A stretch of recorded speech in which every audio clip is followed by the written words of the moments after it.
previous. Oh, you're sure, you're saying the first EEG and the second will have differences? Just on the report, you'll see the report. You'll see how Okay. it has these now Okay, frequency. I mean, You can see kind of where that abnormality is there. I actually pulled up your February 5th one too, and you can see it looks, well, again, I'm not a cardiac specialist, nor is this diagnostic in any way, but so both EEGs on here, and underneath the two different color lines on the graph. So the gray line, this lighter one that I've highlighted, that's your February 5th EEG. okay. And the black one, the dark. Go ahead. And would you like me to kind of go over formatting again before we jump into Sure. differences Sure. on the EEG? Sure. Yeah, okay. So bottom graph here, back of your brain, middle graph, central part of your brain, top graph, frontal part of your brain. X-axis, frequency in hertz, and you see now on this new report formatting, they actually name the different brain activity patterns at the top of the graph. So 0 to 4 hertz is your delta. That's what we're expecting in deep sleep. Okay. 4 to 8 hertz, second column here, theta. That's between awake and asleep. So first falling asleep, feeling drowsy. That's your theta. Alpha activity, 8 to 13 hertz, awake, eyes closed. And then lastly on the graph, we have beta, and that's when your eyes are open. During your EEG, you are awake, eyes closed, so we are expecting on your report to see the neurons firing in alpha. This 8 to 13 hertz range, looking like a mountain with a peak at the top. Where the peak is in alpha, again, different for everybody. We all have our own individual intrinsic frequency. The synchrony or the connection across the brain is what we're really looking for. Same frequency, front, middle, and back. We see that represented on the graph by the peak of the mountain being at the same point on the x-axis in all three graphs. Yeah, So last time you said that some people genetically have lower scores, like 8 hertz in the frontal. And I think you were saying, therefore, you couldn't really, it might confuse the results because you don't know if the congenital effect is affecting the graph. Did I understand that? Yeah, I think you're referencing voltage, this number over here. When we see a number 2.5 or below, that indicates possible low voltage, which is genetic. So some people are low voltage readers, others aren't. I used that analogy of static on a television. Low voltage, a little bit more staticky, so maybe more difficult to appreciate shift or change on the EEG than non-low voltage readers. Yeah, and then the more recent MERT, the peaks are a little lower. And what does that mean? Mm-hmm.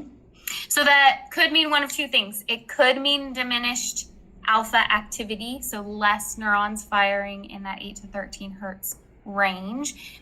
Other times I can see lower alpha amplitude or height from artifact. So if you were a bit more sleepy on the EEG, drowsiness causes artifact on an EEG. Movement, muscle tension, eye blinking, all of that causes artifact distortion. And two big ways I see artifact at play on an EEG is it will make delta look higher, so increase delta activity, and it will blunt alpha amplitude or make alpha look lower. Your delta doesn't look higher. If anything, you can see maybe even a little bit lower posteriorly and centrally. Less alpha activity. So again, that could be from distortion if you were a bit more sleepy on the EEG, or it could mean less alpha activity. Amplitude or height, I can see fluctuate from EEG to EEG. And I think we want more alpha activity. Is that correct? Overall. Yeah. Mm-hmm. So Yeah. lowered, but we want to reverse that. Yeah, ideally we want to see more. Now I will say amplitude tends to be kind of lowest on my totem pole of significance just because it can fluctuate from EEG to EEG. Distortion, movement, that can cause a shift in amplitude of alpha. Number one thing we're looking for is that synchrony across the brain, the same alpha frequency, front, middle, and back. You can see you've really overall, I would say, maintained frequencies we were seeing before. So again, 8.5, low 8.5 hertz in the back, and then the 8.5 to 9 in the front and the middle, just like last time. Your other peak, the second one right here that we were seeing in the back and in the middle, we weren't seeing that frontally, but it does look like it's shifted a little bit more toward that 10 hertz. Before it was, you see the back, before it was closer to 10.5, and then in the middle, maybe around 10.5 too. And it actually looks to have slowed a little bit to being closer to that 10. Yeah, so we want to pump it up. Either pump it up, or it could be an indication of more organization, because again, we weren't really seeing that activity in the frontal region. And while 2 alpha peaks isn't necessarily an unusual thing to see, if I see 2 peaks, ideally I see those 2 peaks front, middle, and back. So the same throughout the brain to have that connection across the brain. And for you were showing those dual peaks in the back and in the middle, but not in the front. So only time will tell, but the movement of a decrease or to the left, it is getting closer to that 8.5 to 9 hertz. So it could be indicative of maybe more organization coming together into a single peak. Okay, ideally, would you have a straight line for those graphs, all on the same hertz? Yeah, ideally we want it all on the same point on the x-axis. Okay. Mm-hmm. And then you can see so I had mentioned theta was probably the most changed. You can see there's possibly either a theta decrease. You notice how that darker line is lower than the lighter line, and it's more organized and synchronized. You can see how instead of it being more diffuse or spread out, it's coming together around this 4 hertz activity. What's interesting is this is often a type of movement I see in the beginning stages of MERT. When there is MERT response, I will see theta organized and synchronized. And I would say it looks like that could be happening here on this EEG. So it could be that maybe the psilocybin is doing what we often see at the beginning of MERT, where there is some movement and some shift occurring or change in brain activity, causing theta to organize and synchronize. Again, overall, ideally, we want to see theta go down toward that flat line. We don't want to see theta activity present, but often a first step I see to get there is theta organization and synchrony. Okay, and I'm more familiar, the frequencies I'm more familiar with are alpha, delta, alpha, and gamma. Tell me a little more about theta. Theta's your between awake and asleep. First falling asleep, feeling drowsy. So like if you're in deep meditation, usually that's at theta. Okay. Well, I felt, she instructed me not to, I don't know what a state of meditation is, but she told me to avoid it. So, yeah. But I was feeling drowsy when I had the EEG. So yeah. I was sort of somnambulambic. I was kind of sitting there half asleep. That could then have some explanation of the lower alpha. Yeah, here, okay. If you're a bit more drowsy on the EEG. Mm-hmm. But overall, not too much shift in frequency other than this one right here.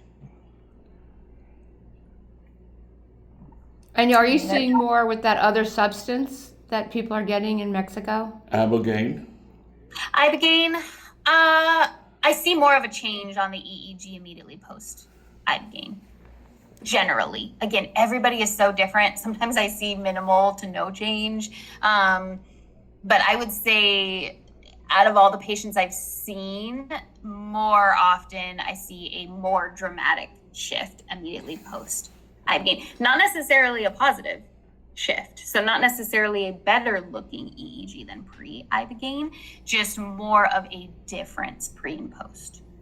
Yeah, I feel like, a little bit like I took a sleep medication or something. I'm a little bit, on that side of it. So that may not be a full measure of my ways would look at it if I were fully awake. Yeah, and that could be too, where we may see, and then we're also combining MERT, 2 weeks of MERT into it, but we may be able to see a more dramatic shift even just 2 weeks into MERT, which I can see with just MERT alone, without doing anything else before MERT, I can see significant shift, but that's less common. More common because we have to start at low intensity. We have to slowly work up. We're kind of ramping up. We're just really getting started with 2 weeks of MERT.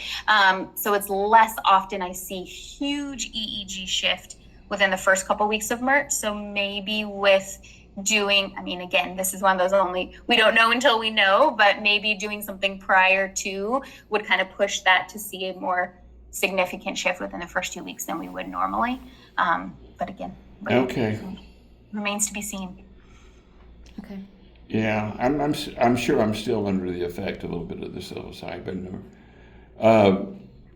Stronger activity, but it's not yet. So we'll wait for a couple of weeks for it. Yeah, we'll have another EEG in 2 weeks' time. So Right. we'll see how things are looking. Then that's going to go in this spot right there that says EEG 3. Right. So we'll be able to compare all three. Right. That's your motor threshold test where your body kind of involuntarily reacts to a stimulation, and then that will set your maximum intensity for treatment, and that can vary pretty significantly from person to person. Okay, so if he comes in at needing much more stuff or much more energy, I guess is the way to describe it, to get the finger jerk thing going, then that just means it's not getting what is that range? Let me ask that. From what are the most sensitive people and what are the ones that are really hard to get going?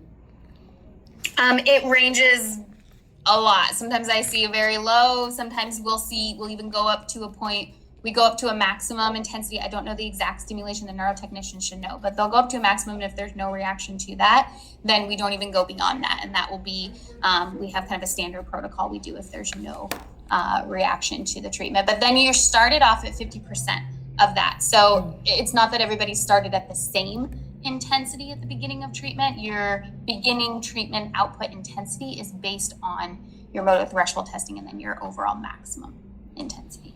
Okay, so then they get the maximum and then they start him at 50% of that. And if he doesn't have any finger jerks, then there's a maximum that they won't go beyond anyway, just to get things going. Okay. So, all right. Well, that's sort of how it works. And then so do they add 10% every day or something like that? Not that high, but we will go up depending on your tolerability to treatment. Will fluctuate in how much they'll increase every day, but I don't not as high. understand the finger jerk. Well, so let me just explain it. They put the thing on your brain at a certain place. They put your hand down on your lap, and they kind of turn the dial. And Would that be today? Yeah. Yeah, that'll be today. And then when they see you're getting a finger jerk, then then that's the maximum. Okay. I get it. Okay. So then so do they work up to in 2 weeks that finger jerk level? And when you say maximum tolerance, does it mean that he's oh, my head hurts, how would they know that how much he could take type of thing? That's why we'll do slow or a certain amount of increase per day, which is why we wouldn't go 10% up a day, because we want to be sure that you're tolerated. So you start at a particular intensity, and then we check in the next day when you come in for treatment, see how you're doing. If you're feeling any side effects, they may not increase, or they may stay the same, or they may increase intensity a little bit less. If you're feeling good, maybe they'll increase intensity a little more, and there will be that daily check until you get up to that safety threshold, that maximum intensity. And it doesn't mean that you need to get to that maximum intensity. Some patients stay at a lower intensity just because some patients are more sensitive to stimulation, or it takes more time for their brain to get used to new daily stimulation. Maybe they have more side effects at the beginning. We need to take a slower approach, more cautionary approach to double output dose of intensity. psilocybin. Yeah. So It really is just dependent patient to patient. So would his side effects show up while he's getting the treatment, or the next day, or that night, or what? Anytime. Okay. Yeah, there's not a particular time. Okay. Something could happen right while he's in there, ouch, stop that. My brain hurts. Yeah, less likely. If anything, I would say just maybe more uncomfortable during treatment. I'd probably see side effects less likely during treatment, maybe immediately following or even later on. Okay. During treatment, it's maybe more of you feel the stimulation, so maybe you just have some sensitivity there. But that's also, again, while we will start, we're not going to just start you at the maximum. We'll start low. Okay, am I supposed to tell you if I feel something during during this If session? it's painful, absolutely. Yeah, Okay. right. Like Yeah. take my head out of the vise or whatever. Yeah. Okay. Yeah. We want to make adjustments. The significance of MERT is really individualizing it as best as possible. So yes, yeah, report how you're feeling, how you're doing, and we'll adjust from there.